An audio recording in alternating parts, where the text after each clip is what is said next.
Hello, welcome back to the Trooper that sat for 7 years. A little quick update here of what's been going on. I've been making a little bit of progress here.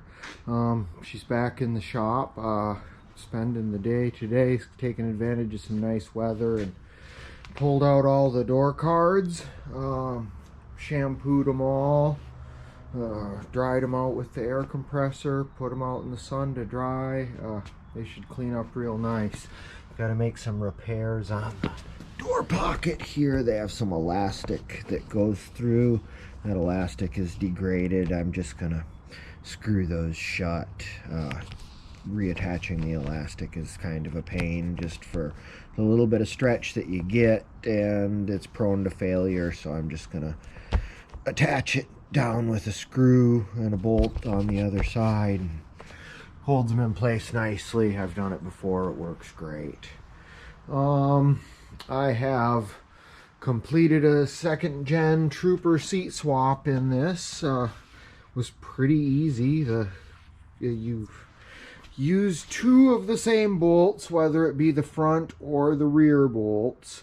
If you reuse the two front bolts and you use the first gen seat pedestal to mount to the second gen seat, and if you use the front bolts, it's good if you're a little bit taller. The seat goes back a little bit farther now than it did before. If you reuse the rear mounting bolts, the seat's going to sit a little bit farther forward than it did before. I set it to the rear position. These are meant for shorter people, I think, so this one has a little bit better leg room with these seats in it. For the rear holes, you just drilled new holes through the base of the seat. Put some washers in there for some spacers to get them sit level.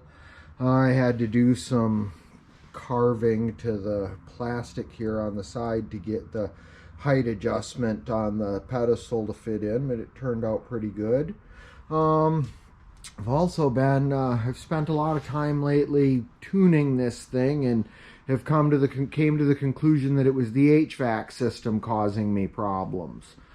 You know, all my vacuum hoses were right. You know, everything was right under the hood.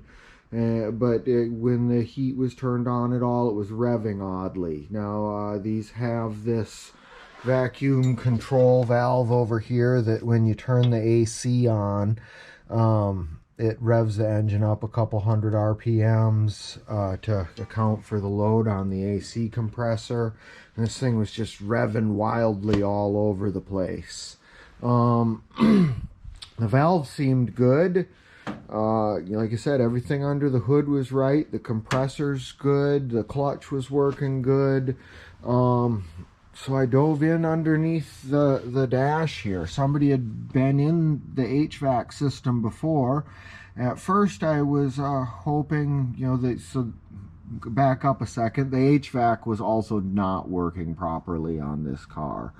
You would switch from different modes and it just didn't work right. You put it on defrost and it'd still be blowing out the heat. So I started investigating. A bunch of the controls weren't hooked up. I hooked everything up, got all the flaps kind of working the way they should, and it still was doing that funny rev thing. And you know, so I tuned and tuned and tuned on the engine, convinced that you know, something was wrong under the hood. Finally I went to take the whole dash apart, see if there's something wasn't right with the air conditioning system on this thing. Like I said, somebody had been in there before to replace the heater core. It looked like they had failed on removing the dash. I had 3 stripped out screws on the dash. They all had to be drilled and tapped, and got the dash apart, and it looked like they had literally just forced the heater box out without removing the dash, and had broken a little piece on the top of the heater box, which was still being held on by a little piece of foam wedged down inside of the heater, but kind of dangling there and keeping the defrost flap from closing, which was affecting this little vacuum controller that's on the driver's side of the heat box. and making my AC kick on and off wildly. So I had another heat box sitting around, made that repair, put it all back together, fixed the screws on the dash. The dash is all nice and tight, cleaned up now, and lo and behold, the engine idles nicely now. It kicks down like it should on any of the heat settings that are tied to the air conditioning system. On these Troopers, you have, you know, your max, normal, AC, bi-level, and defrost that are all have this line here that are all tied to the AC system. So whenever you run defrost, AC kicks on to dry the air out to help you defrost the windshield.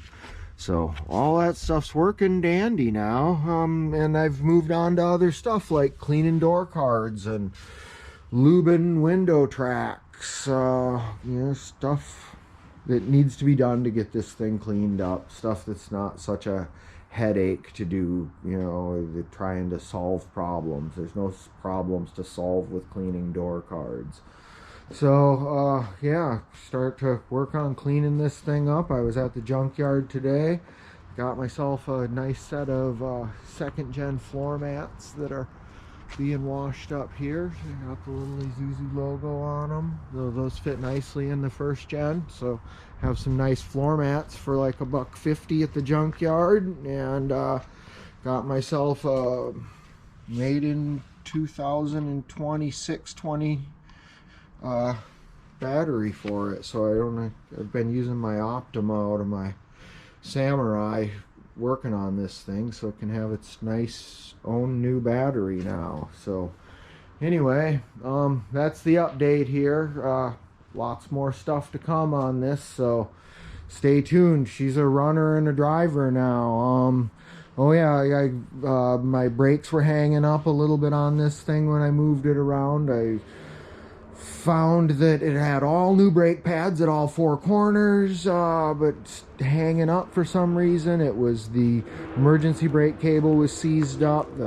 I was able to pull the cable out, get some penetrating oil down in it, get some silicone lubricant down into it, and emergency brake works swell now, and no seized up brakes. Actually been able to drive it around the neighborhood one time, and boy, she rips pretty good actually. It's a, you know, a fresh head on a nice 2.6 short block, so she really rips down the dead end street in my neighborhood. At least I've also been working on these wing windows are notoriously leaky as is. This one, you can see the rubber was cracked. This was all missing here. These are really hard to find in good shape. So the general protocol is to silicone them up. This one, I am not a professional siliconer, but it should seal up just fine and not make noises when they go down the road. The other side was in much better condition, so the silicone on it looks nice. That little dab there, I'll probably clean that off once it dries a little better. But yeah, like I said, making some progress. It'll be a nice car pretty soon here. I painted the grille recently, put some decent headlights in it. I even found an Isuzu grill emblem in my bins of parts. So yep, shaping up to be a nice car, so stay tuned. Thanks for watching.